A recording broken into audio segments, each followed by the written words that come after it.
I was dining at the Englischer Hof in Frankfurt when I overheard a merchant at the neighboring table lamenting his misfortune. His business partner of 20 years, a man he had trusted implicitly, whose children played with his own, whose family joined his for Sunday dinners, had systematically embezzled a fortune and disappeared to America. The merchant's voice carried genuine bewilderment. How could I not have known? I knew him 20 years. But I had met this scoundrel once, briefly, 3 years prior. Within 1 hour, I had perceived his essential untrustworthiness as clearly as one perceives a mathematical truth. The signs were everywhere, in how he treated the servant when he thought himself unobserved, in the small, calculated dishonesty of his anecdotes, in the way his eyes flickered when honesty conflicted with advantage. Character announces itself constantly, screaming its nature through 1,000 small signals.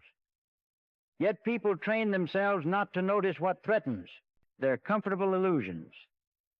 The merchant spent 20 years in daily contact and learned nothing. I spent 1 hour in proper observation and saw everything. The difference was not time but sight, the capacity to observe what actually matters rather than what we wish to see. This work will teach you that sight. You will learn to read character with the accuracy with which you now read printed words. And once you possess this capacity, you will discover that most of humanity moves through life blind to what has always been plainly visible. The question is, do you have the courage to open your eyes? I have spent 3 decades observing humans with the detachment of a naturalist studying insects, and most people believe they understand human nature when they possess only its shadow. They describe behavior. He acts generous. She seems trustworthy, and mistake this surface cataloging for genuine comprehension. But description is not understanding. You may observe a man's actions for 20 years without perceiving the unchangeable essence that produces them. True understanding sees beneath behavior's shifting surface to the immutable character beneath. I once dined with a Hamburg merchant who had lost his fortune to a business partner, but I knew him 20 years. He protested. Yet in one evening, I had observed this partner's untrustworthiness revealed a dozen times in small vanities, calculated dishonesty, treatment of servants when he believed himself unobserved. The merchant watched 20 years but never truly observed. He saw phenomena. I perceived character. 1 hour of proper sight surpassed his 2 decades of blind familiarity. Every betrayed trust, every failed partnership, every toxic relationship endured years past wisdom traces back to this fundamental confusion. Clear perception of character is not difficult, it is actively resisted. You maintain 3 obstacles that cloud your vision, and you do so willingly because they protect comfortable illusions. First, sentimentality, which substitutes what you wish to see for what actually exists. You observe the scoundrel and see someone who has suffered when you should see someone whose character is fundamentally unscrupulous. Second, the fallacy of potential, which focuses on imagined futures rather than observable present. Perhaps marriage will settle him. You tell yourself about the gambler, but potential exists only to manifest what already essentially is. The oak seed has potential to become a large oak, not something other than an oak. Third, the confusion of manner with essence. Manners, eloquence, social polish, these are learned performances any intelligent person can master, regardless of character. The scoundrel who studied etiquette may display superior manners to the honest man of rough background. A friend came to me devastated that his sister's refined husband proved to be a drunkard who squandered her dowry. But I'd warned him after one meeting every gesture screamed weakness, clothed in borrowed virtue. Character is not acquired through education, shaped by circumstance, or altered through will. It is the unchangeable essence given at birth, the particular mode through which the universal will objectifies itself in individual form. For 20 years I have observed the same individuals in Frankfurt. Those generous at 20 remain generous at 60. Those dishonest as young men were dishonest as old men, though their methods evolved. I have never witnessed fundamental transformation of character, only changes in how that unchangeable character expresses itself through different circumstances. Character is not the product of causes. You might alter it, is the causeless ground of all that a person does and is. It is will's manifestation, and will is the thing in itself, prior to all causality. This is why no education has transformed a fool into a sage. For years I attempted to moderate my intolerance of fools, believing sufficient effort would make me patient. All futile. Finally I saw clearly. My character is constitutionally incapable of suffering foolishness gladly. Once I stopped fighting my nature and structured my life accordingly, choosing solitude, writing for posterity, I found both productivity and peace. A person's character reveals itself completely in one situation, when their immediate self-interest conflicts with their stated principles.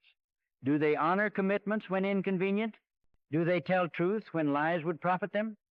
The reliable person remains reliable when reliability costs them. The honorable person remains honorable when honor demands sacrifice. Two Hamburg merchants sought my advice about a potential partner. I observed him at dinner, then created a small test. I accidentally overpaid him for his share by a sum large enough to notice, but small enough that returning it would be inconvenient. An honorable man would return it immediately. He pocketed it without comment. This single moment revealed more than his letters of recommendation.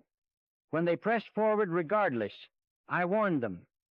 Within a year, he had embezzled substantially. The small dishonesty predicted the large one. Perfectly, character operates consistently across scales. Character manifests not in isolated actions, but in patterns, the repetition that indicates essence rather than circumstance. A young woman sought my counsel about a suitor who spoke eloquently of devotion. I asked her to observe one pattern. Over 1 week, notice every time he spoke of other women in her absence.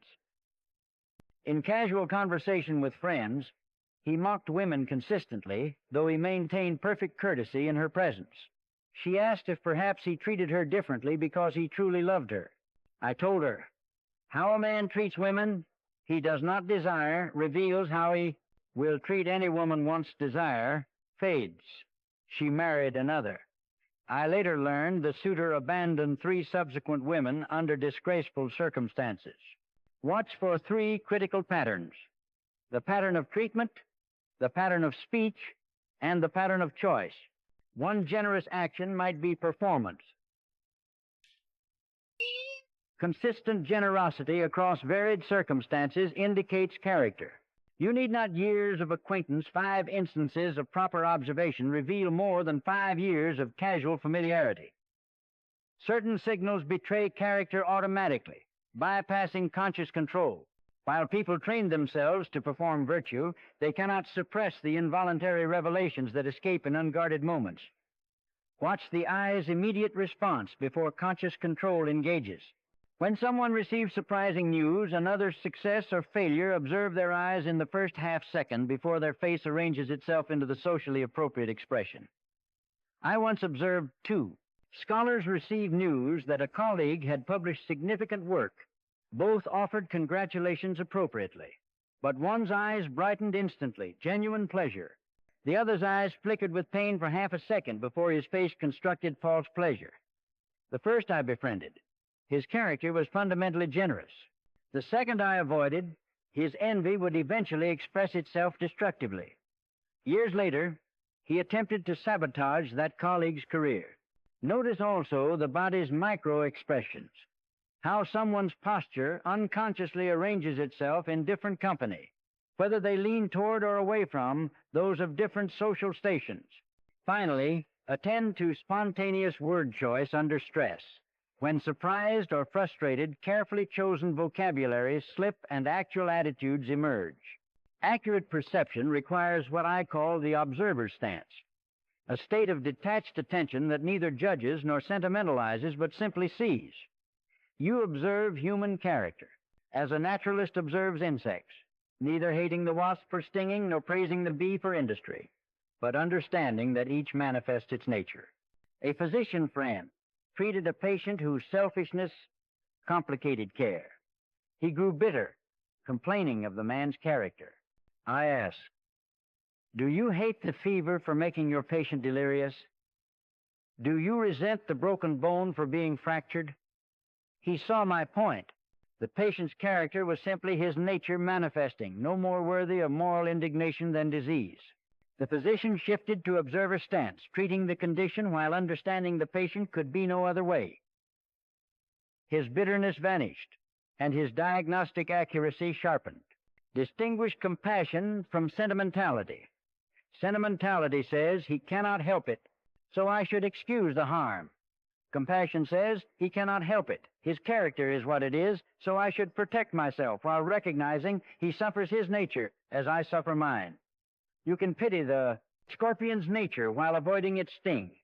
Once you perceive character accurately, behavior becomes predictable with remarkable reliability. The generous person will respond generously to opportunity. The envious will respond with resentment to others' success.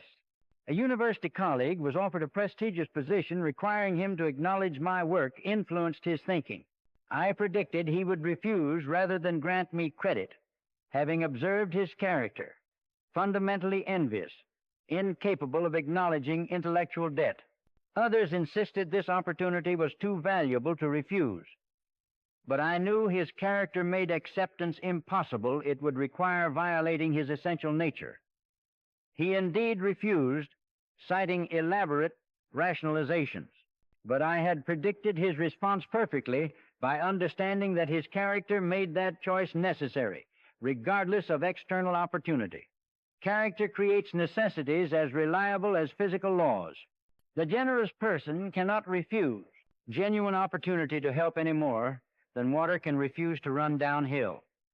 Before any significant interaction, practice prediction. Given what I know of their character, how will they respond? As your perception sharpens, predictions become increasingly accurate. The most difficult application of character perception is turning it upon yourself. Most observe others with some objectivity, while maintaining elaborate illusions about their own nature. Examine your behavior across decades. What patterns persist despite repeated attempts to change them? These are character, not choices.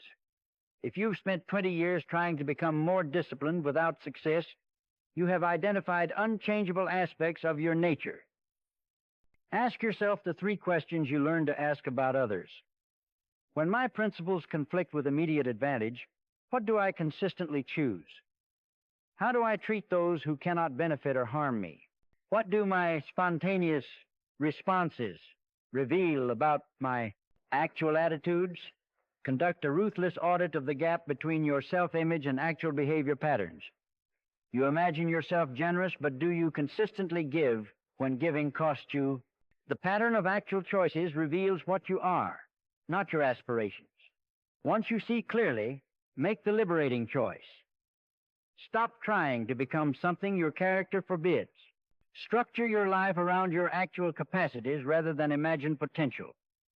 This recognition is simultaneously humbling and liberating. Friendship is too valuable to be distributed indiscriminately. Yet most people stumble into friendships through proximity rather than careful assessment of character. 3 qualities are essential. Fundamental loyalty, they do not betray confidence. Genuine capacity for joy in your success, they celebrate rather than envy your flourishing.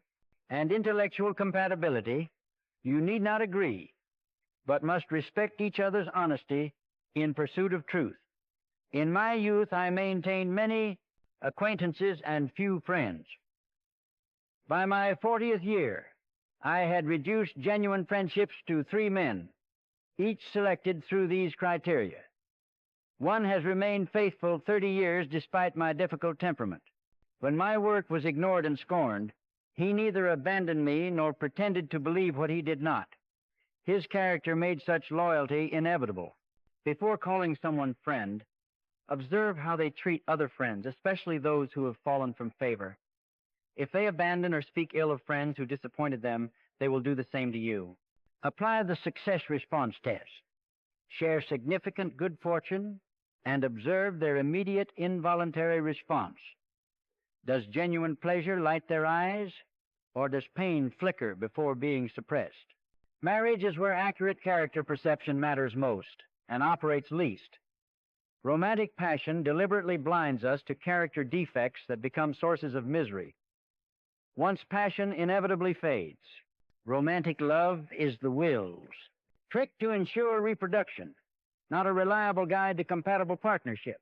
The characteristics that attract through passion, beauty, charm, excitement are orthogonal to characteristics required for enduring marriage: emotional constancy, capacity for exclusive attachment, ability to find satisfaction within bounds. A friend sought counsel about a woman he wished to marry, speaking eloquently of her beauty and his passion. I asked different questions. Was she content with present circumstances or always seeking greater excitement? His answers revealed character ill-suited to marriage's constancy. She required perpetual novelty, spoke contemptuously of those beneath her, abandoned each interest as excitement faded. I told him plainly, this character cannot be satisfied within marriage's bounds. He married her regardless. Within 5 years, they were locked in mutual recrimination. The character had not changed. Only passion's blindfold had been removed. The most important trait for marriage is emotional constancy, capacity to remain attached as novelty fades. If they habitually abandon what once excited them, they will do the same with marriage.